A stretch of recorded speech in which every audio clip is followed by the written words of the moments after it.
Hello বন্ধুরা, সবাই কেমন আছো? আজকে আমি নিয়ে আসলাম বাটা মাছের ঝাল। তো বাটা মাছের ঝালটা কিভাবে রান্না করে এটার ভিডিও নিয়ে আসলাম। চলো ভিডিওটা স্টার্ট করা যাক। তো আমি অ্যাকচুয়ালি তেমন কোনো ভালো রান্না করতে পারি না, তবুও তোমাদের সঙ্গে শেয়ার করি যতটুকুই পারি।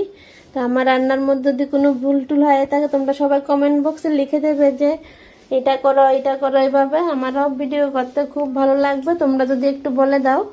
তো চলো আমি ভিডিওটা স্টার্ট করা যাক। এদিকে দেখো আমি মাছটা হলুদ নুন দিয়ে ভেজে নিচ্ছি, আর মিক্সার বা গ্রাইন্ডারের মধ্যে শুকনো লঙ্কা আর পেঁয়াজ দিয়ে দিয়েছি।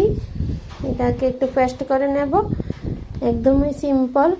তো আজকে তো অনেক বৃষ্টি, কালকেও বৃষ্টি হয়েছে, আজকেও বৃষ্টি হয়েছে। তো বৃষ্টির দিনে একটু ঝাল ঝাল মাছ হলে ভালো লাগবে। তো করার মধ্যে দেখো পেঁয়াজটা ভেজে নিচ্ছিলাম। অ্যাকচুয়ালি আমি একটু তেল কম কম দিয়ে রান্না করি, তোমরা মনে হয় একটু তেল তেল বাড়িয়ে দিয়ে রান্না করা হয়, তার জন্য স্বাদ হয়। আমারটা হয় মোটামুটি স্বাদ হয়, আমার তেল তেল তো কম হয়, কেন ডাক্তার না করেছে তেল কম খেতে সবাইকে, তার জন্য।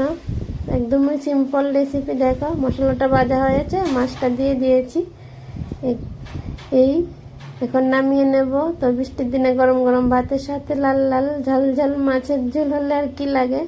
তো আমার সিম্পল ভিডিওটা তোমাদের কেমন লেগেছে সবাই কমেন্টে জানাবে। টাটা।